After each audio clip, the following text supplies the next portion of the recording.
আসসালামু আলাইকুম, কেমন আছেন সবাই? আজকে একটু চিকেন বিরিয়ানি রান্না করছি। ঘরে কাজ করার জন্য কিছু লেবার লাগিয়েছি, এই জন্য তাদের জন্য চিকেন বিরিয়ানি রান্না করতেছি। তো কে কোথা থেকে আমার ভিডিওটি দেখতেছেন কমেন্টে জানাবেন।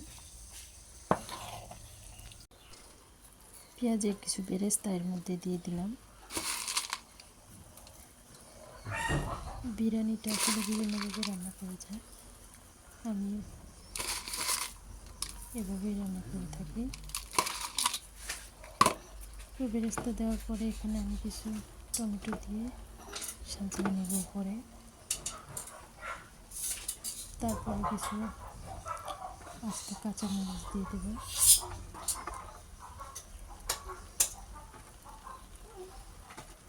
ভিডিওটি ভালো লাগবে ফেসবুক থেকে দেখে থাকলে পেজটি ফলো দিয়ে রাখবেন এবং ইউটিউব থেকে দেখে রাখলে চ্যানেলটা সাবস্ক্রাইব করে দেবেন।